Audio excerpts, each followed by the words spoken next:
अब हम उस चर्चा को आगे बढ़ाते हैं जिसको हमने पहले सत्र में बीच में जो है वो रोका था। और वो ये था कि इसके जो कुछ सूत्र हैं उन सूत्रों को समझने के लिए आवश्यकता है। मैंने एक रेफरेंस में आपको एक पुस्तक का नाम भी बताया है, उसका नाम है वेदांत सार। तो उस वेदांत सार को आप एकांत में बैठकर थोड़ा सा उसका स्वाध्याय करने का प्रयास करिए। गीता तो हम पढ़ रहे हैं, लेकिन और ज़्यादा खुलासा जिसको हम बोलते हैं ना, खास करके साधना पक्ष जो है, क्योंकि हम लोग श्रीमद् भगवत गीता को जो पढ़ रहे हैं उसके पीछे हमारा उद्देश्य किसी और को समझाना नहीं। मतलब मैं आपको समझा रहा हूँ, लग रहा है कि मैं आपको समझा रहा हूँ, लेकिन वास्तव में मैं आपके माध्यम से कुछ समझने का प्रयास कर रहा हूँ। अगर हम इस नज़रिए से इसको देखते हैं तो जो है वो हमारे लिए इसकी उपयोगिता और ज़्यादा बढ़ जाती है। हम दूसरों के लिए नहीं बल्कि अपने लिए, और जिस समय हम अपने लिए देखते हैं तो साधना वाला वो पक्ष जिसकी चर्चा हमने प्रारंभ में की कि हमारे जीवन से रोग की निवृत्ति हो, वो जो रोग है, वो जो बीमारी है, वो हमारे जीवन से चली जाए, यही हमारे जीवन का लक्ष्य होना चाहिए। और यही मानकर हम लोग बैठकर श्रीमद् भगवत गीता की या अन्य ग्रंथों की चर्चा कर रहे हैं। अब हम द्वादश अध्याय अर्थात जो 12वां अध्याय है, उस 12वां अध्याय के उस जगह पर पहुंच गए हैं जहां पर कि तीनों शरीर की चर्चा है। जैसे जिसको आप सर्द गर्म बोलते हैं, ठंडा या गर्म बोलते हैं, ये ठंडा और गर्म किसके साथ संबंधित है? आपकी त्वग इंद्रिय के साथ संबंधित है। आपकी जो त्वचा है उस त्वचा के साथ में, अर्थात शरीर के स्तर पर जो है, जिस समय आप जाते हैं तो ये आ जाता है जिसको हम बोलते हैं सुख और दुख, शीत और उष्ण। सुख और दुख जो है ये किस स्तर पर आता है? तो कहते हैं सुख और दुख जो है ये आपके अंतःकरण का धर्म है। आपका जो अंतःकरण है उसका धर्म है सुख और दुख। और शत्रु और मित्र जो है ये आपके मन का एक है। आप किसी को शत्रु बना लेते हैं और किसी को मित्र बना लेते हैं। परिस्थितियां अनुकूल जब होती हैं तो वही व्यक्ति हमारा क्या बन जाता है? मित्र बन जाता है। और जब परिस्थितियां प्रतिकूल होती हैं तो वही व्यक्ति हमारा शत्रु बन जाता है। किसी व्यक्ति से अगर हम मोटी भाषा में कहें, हमारा स्वार्थ जो है वो सध रहा है, जो हमको चाहिए वो यदि मिल रहा है तो उसको हम मित्र बोल देते हैं। और जब वो स्वार्थ हमारा सधता नहीं है बल्कि स्वार्थ में बाधा आती है तो हम उसको शत्रु बोल देते हैं। और ये जो मान और अपमान है, ये मान और अपमान भी कुछ इसी तरह की चीज़ है। मान और अपमान जो है, तो यहाँ शरीर और मन के स्तर पर, अर्थात आपका जो शरीर है और आपका जो मन है, आपका जो अंतःकरण है या आपका जो चित्त है, उस स्तर के ऊपर जो होने वाली चीज़ें हैं उनका वर्णन करते हुए भगवान एक शब्द का प्रयोग कर रहे हैं बार बार। इसमें एक तो सम शब्द का प्रयोग कर रहे हैं। सम है ना। अब देखिए इस श्लोक को हम पढ़ते हैं पहले। समः शत्रौ च मित्रे च तथा मानापमानयोः शीतोष्ण सुख दुखेषु समः संग विवर्जितः। देखिए इन सारी स्थितियों में सम रहे। कौन कौन सी स्थितियों में? तो कहते हैं शत्रौ च मित्रे च, शत्रु और मित्र इन दोनों में सम रहे। अब ये सम कैसे रहेगा? देखिए अगर शत्रु शत्रु है और मित्र मित्र है, अर्थात ये भाव यदि आपका बना हुआ है कि ये मेरा शत्रु है और ये मेरा मित्र है, तो समता नहीं आएगी। क्योंकि आपने एक आवरण पहले से दे दिया, एक संबंध आपने पहले से स्थापित कर लिया। और जब वो संबंध आप स्थापित कर लेते हैं तो उन संबंधों के बीच में से आप देखना शुरू कर देते हैं। जैसे थोड़ा सा हम ये सोचकर देखें कि जिसको आप अपना मित्र मान लेते हैं, जिसको आप अपना मित्र मान लेते हैं, जिसको आप अपना मानते हैं, उसके उसकी प्रतिकूलता में भी आपको अनुकूलता दिखाई देती है। उसकी जो प्रतिकूलता होती है उसमें भी आपको अनुकूलता दिखाई देती है, और जिसको आप अपना शत्रु मान लेते हैं उसकी जो अनुकूलता होती है उसमें भी आपको प्रतिकूलता दिखाई देती है। तो इसका मतलब क्या हुआ, समः शत्रौ च मित्रे च। ये जो दो शब्द जो हैं, ये जितने भी, ये आगे जाके जितनी भी चीज़ें हैं, ये कब हमारे जीवन से जाती हैं, अर्थात इनमें समता कब आती है, जब हम इनके अर्थ को सही अर्थों में समझ लेते हैं।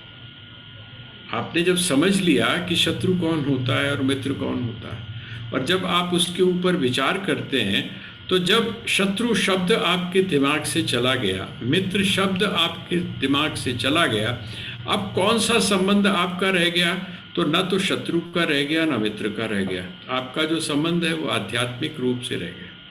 आपका जो रिलेशनशिप है वो किस स्थिति में है, तो वही जो आत्म केंद्रित जो स्थिति है, जिसकी हम स्वामी राम के संदर्भ में बार बार चर्चा करते हैं कि राम से यदि कोई मिलना चाहता है तो कहाँ पर आके मिले, केंद्र में मिले। इस समय राम से परिधि पर, अर्थात बाहर की तरफ जो एक क्षेत्र है, वहाँ पर राम किसी से नहीं मिलेगा। और जिस समय एक आत्मा का मिलन दूसरी आत्मा के साथ में होता है, तो ऐसे में है शत्रुता और मित्रता जो है उसकी समाप्ति हो जाती है। तो समः शत्रौ च मित्रे च तथा मानापमानयोः। मान और अपमान जो है, इनमें भी क्या हो, इसके साथ में भी आप समः शब्द को जोड़ दीजिए। समः शत्रौ च मित्रे च है, ये जो च शब्द है ये और है। इसका मतलब क्या हुआ, शत्रुता और मित्रता में तथा मान और अपमान में जो व्यक्ति सम है ना, समः। और साथ में वो कहते हैं शीतोष्ण सुख दुखेषु समः। ये जो सम शब्द है, सम का अर्थ क्या हुआ, उनके उसके लिए दोनों चीजें एक जैसी हैं।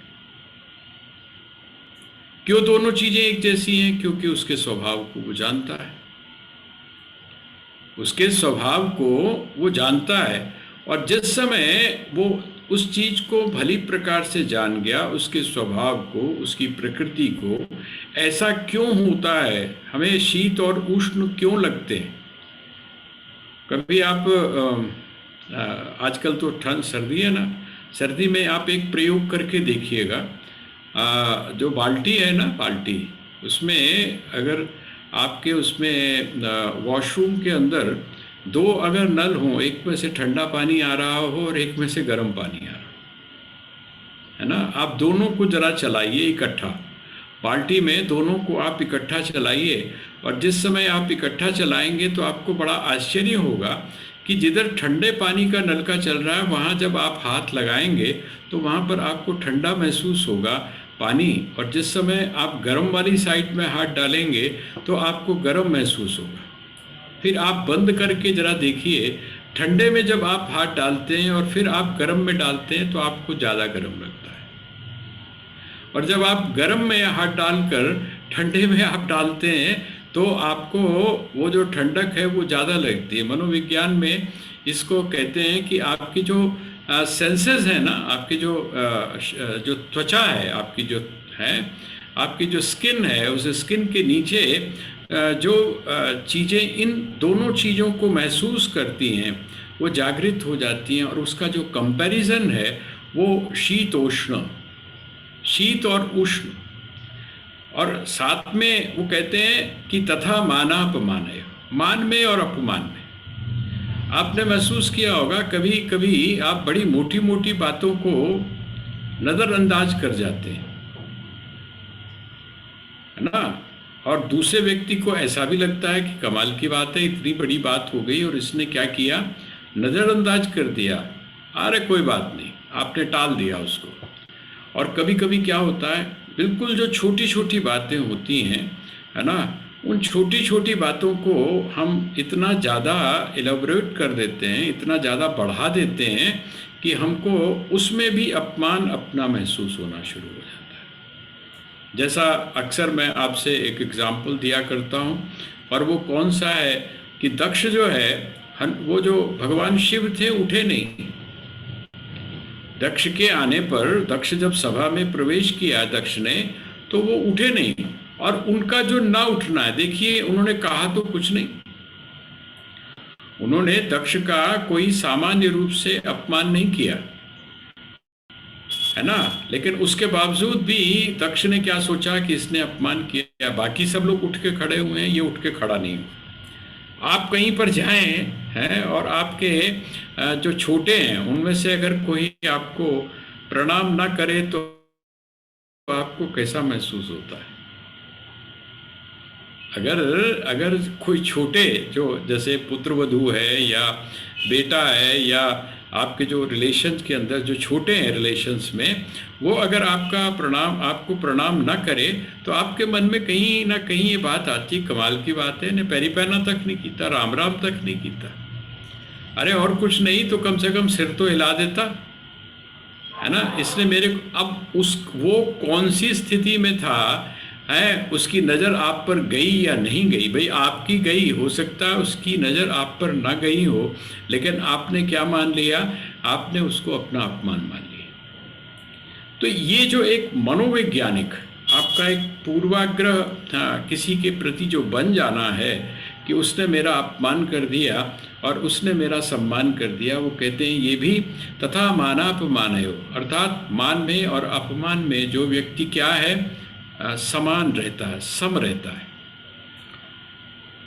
स्वामी किशोरदास जी महाराज एक बड़ा अच्छा उदाहरण दिया करते थे। कहते थे एक बार एक राजा था, तो राजकुमार था और फिर राजा बन गया। अब जो राजा बन गया तो वो जो भिक्षु था, उसका एक मित्र भिक्षु था, और वो भिक्षु जो था, वो सन्यासी जो था, उसका इतना सम्मान था वहाँ पर, तो उसके मन में ये पैदा हुआ कि ये जो मेरा मित्र है, ये अगर मेरे राज्य में आए तो मुझे बहुत प्रसन्नता होगी। अब जब राज्य में आएगा तो क्या होगा भाई, मित्र जो है, एक मित्र दूसरे मित्र के यहाँ जब पहुँचेगा तो क्या होगा, उसका सम्मान होगा। तो वो जो भिक्षु है, जिस समय भिक्षु ने प्रवेश किया वहाँ पर उस राजा के यहाँ, तो रेड कारपेट जो है वो बिछाए गए, रेड कारपेट जो है वो बिछाए गए।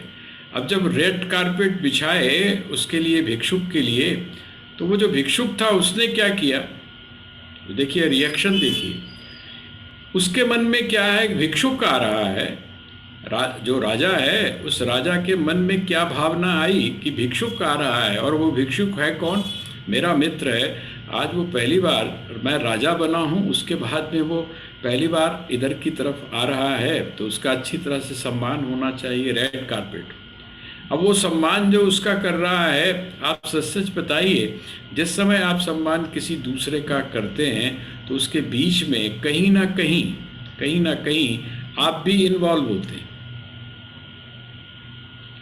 हम भी जो है उसमें कहीं ना कहीं इन्वॉल्व होते हैं। हमको भी लगता है कि नहीं, अगर ऐसा कुछ हुआ तो इसमें मेरी भी प्रशंसा होगी, है ना, मेरे को भी लोग अच्छा कहेंगे। अब उसने क्या कहा कि अरे कमाल है, जहाँ पर ये भिक्षु तो कहीं जाता नहीं, किसी के यहाँ नहीं जाता है, और जब ऐसा व्यक्ति जो किसी के यहाँ ना जाता हो आपके यहाँ आ जाए, हैं, तो आप प्रसन्न तो होंगे, लेकिन प्रसन्नता के साथ में एक चीज़ और भी होगी, और वो कौन सी चीज़ होगी, वो होगी आपके अहंकार की पुष्टि। आपका जो अहंकार है, आपका अहंकार पुष्ट होगा कि कमाल की बात है, जो व्यक्ति कभी किसी के यहाँ नहीं जाता है, बुलाने पर भी नहीं जाता है, वो व्यक्ति मेरे यहाँ आया है। तो वो जो भिक्षुक था उसने समझाना था कुछ। देखिए, जो भिक्षुक होता है उसका एक ही रूप होता है, और वो रूप क्या होता है, ना तो वो मित्रता का होता है, ना वो शत्रुता का होता है, उसका एक ही रूप होता है, और वो रूप होता है प्रेम का। भिक्षुक जो है, वो भिक्षु निरपेक्ष रूप से सबसे प्रेम करता है, और उस प्रेम की अभिव्यक्ति या उस प्रेम का जो लक्ष्य है वो क्या होता है, वो प्रेम का लक्ष्य होता है कि आपके जीवन में, अर्थात जो भी उसके संपर्क में आया है, वो आत्म शांति का अपने जीवन में अनुभव करे। यही मकसद होता है। बाकी अगर आप उससे पूछेंगे तो वो उस चीज़ को टाल जाएगा। तो कहते हैं वो जो भिक्षुक था उसने संदेश देना था उस राजा को। वो जो उसका मित्र था, उस अपने मित्र राजा को उसने संदेश देना था।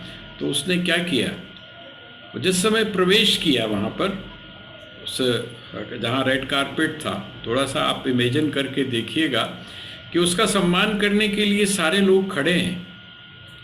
जो राजा है, राज परिवार के लोग और भी बहुत सारे लोग वहाँ पर उसका सम्मान करने के लिए खड़े हैं। लेकिन वो जो व्यक्ति है, वो जो भिक्षुक है, वो भिक्षुक क्या कर रहा है, उसने 2 जूतियाँ, पंजाबी में जो शब्द उसके लिए जूती शब्द तो तब भी थोड़ा सा सोफिस्टिकेटेड लगता है ना, कि वो पजामा पाया तो उत्ते कुर्ता पाया, थल्ले जुत्ती पाई है। तो जुत्ती जो है वो उतना वो वाली बात नहीं देती है। और जूती से अच्छा एक शब्द मुझे जो लगता है वो है छितर।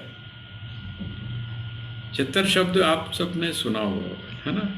छितर का मतलब होता है ऐसे जूती जो थोड़ी सी फटी वटी है, जिसकी पता नहीं कितने दिन हो गए उनके ऊपर पॉलिश किए हुए, ऐसी जो चीज़ है जिसको उपेक्षित कर दिया गया है। तो जूती, लेकिन जूती भी उपेक्षित जो जूती है वो, उसको उसने क्या किया, वो जो भिक्षुक था 2 लेके और अपने सिर के ऊपर रखी हुई।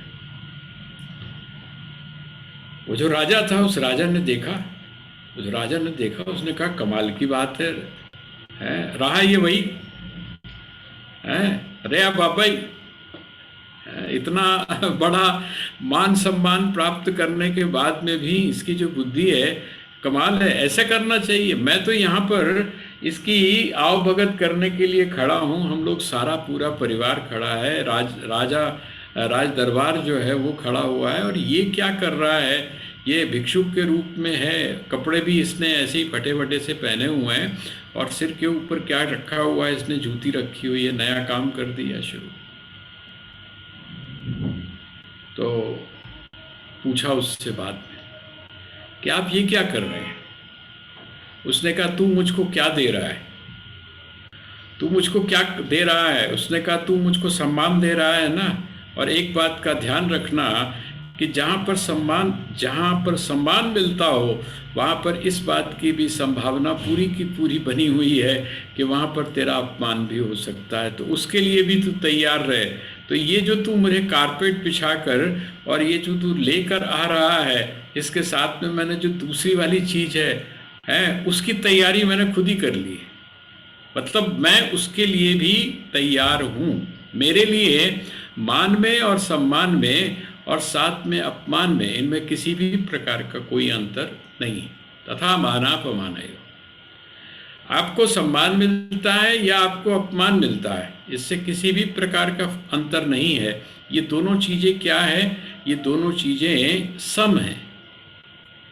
अब सम किसके लिए होंगी, मैंने आपसे निवेदन कर लिया, जो शत्रु और मित्र के स्वभाव को जानता है, उसकी प्रकृति को जानता है, जिसको पता है कि ये क्या चीज़ है, और जिसको इस बात का पता है कि मान और अपमान, इन दोनों के अंदर क्या अंतर होता है, इनकी प्रकृति क्या है, और साथ में जो इस बात को भली प्रकार से जानता है, क्या शीतोष्ण, शीत और उष्ण, और साथ में सुख और दुख, इनके स्वभाव को जो व्यक्ति जानता है, ऐसा व्यक्ति ही उसमें सम रह सकता है। तो जो इन सारी परिस्थितियों में जो विषम परिस्थितियां हैं,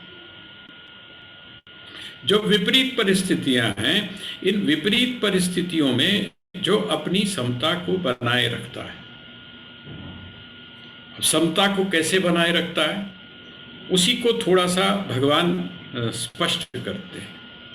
संग विवर्जिता, संग विवर्जिता का अर्थ क्या है, कहते हैं जिसका किसी भी चीज के साथ में संग नहीं,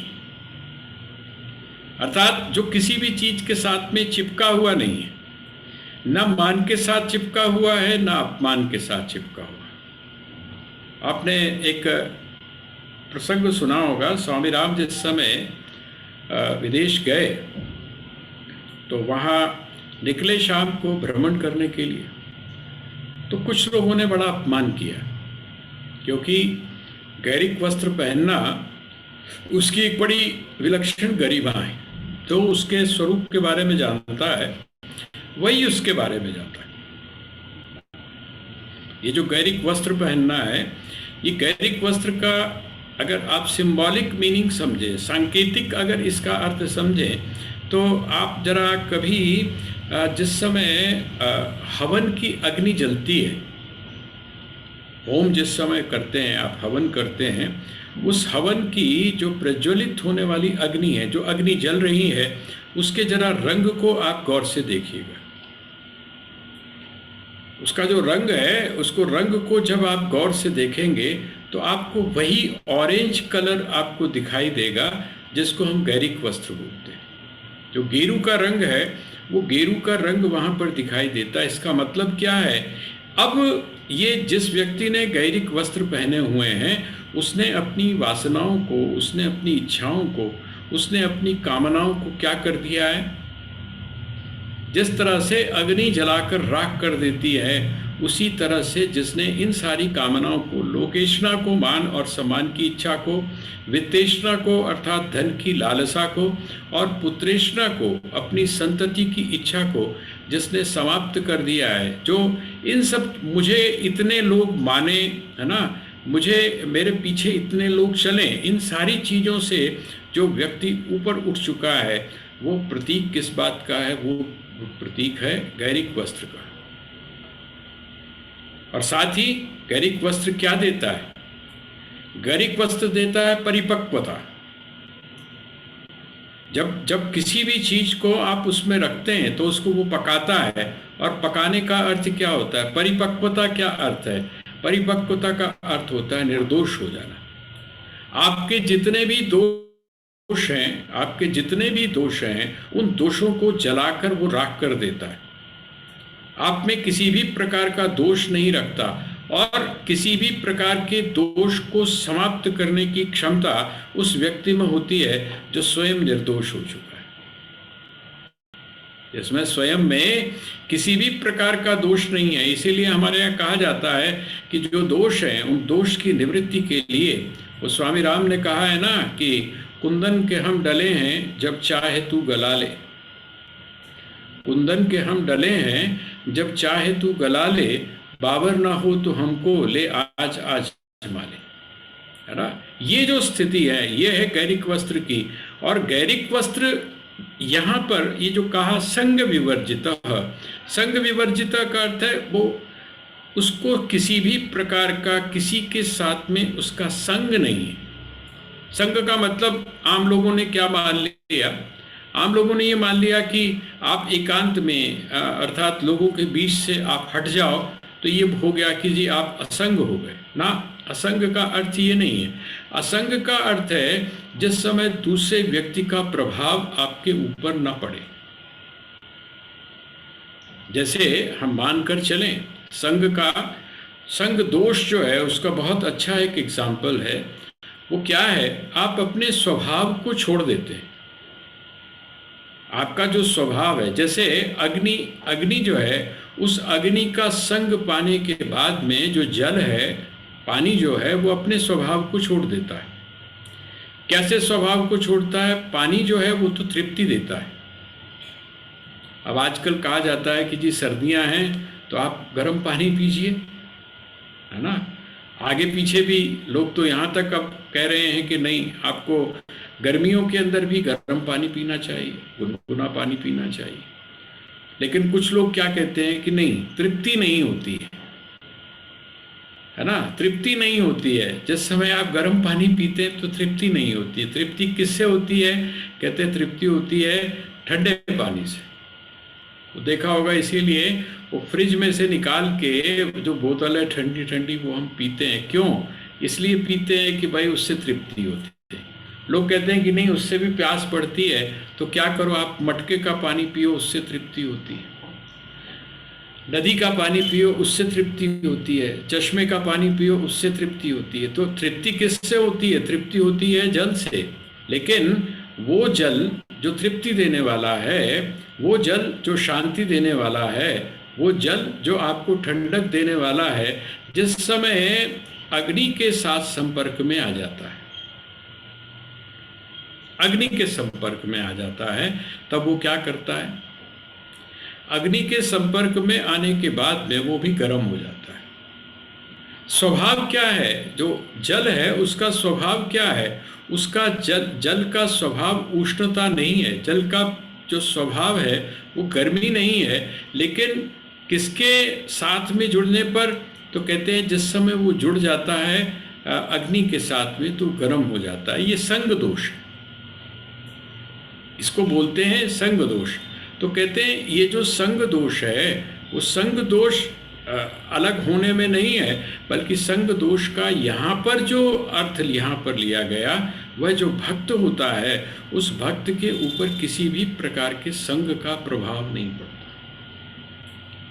वो असंग होता है, निसंग होता है, सम होता है, उसमें किसी भी चीज के प्रति किसी भी प्रकार का पूर्वाग्रह नहीं होता। ऐसा जो व्यक्ति है समस्त संग विवर्जिता, जिस समय संग से विवर्जित हो जाता है तब क्या हो जाता है, अपने स्वभाव में हो जाता है। और जब अपने स्वभाव में आता है तो उसी को क्या बोलते हैं, उसी को बोलते हैं सम।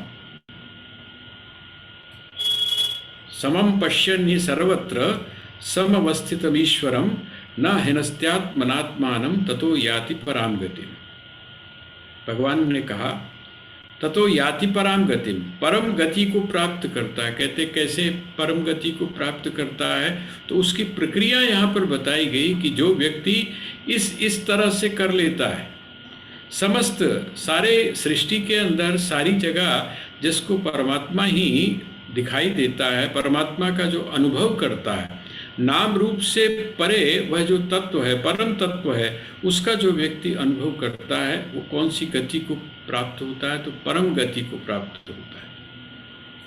यहाँ पर यही बात भगवान कह रहे हैं कि समशत्रौ च मित्रे च तथा मानापमानयो शीतोष्ण सुख दुखेषु समसंग विवर्जितः। आगे वाला जो श्लोक है वो इसी के साथ में आप जोड़ लीजिए। जब इसी के साथ में जोड़ेंगे तो कंटिन्यूटी आ जाएगी। कौन सी, तुल्य निंदा स्तुतिर मौनी संतुष्टो येन केनचित् अनिकेतः स्थितमति भक्तिमान में प्रियो नर। तुल्य निंदा स्तुति, निंदा हो या स्तुति हो, इनमें जो कैसा है, कहते तुल्य, बराबर हैं दोनों। उसकी निंदा की जाए तो भी बराबर और उसकी स्तुति की जाए तो भी बराबर।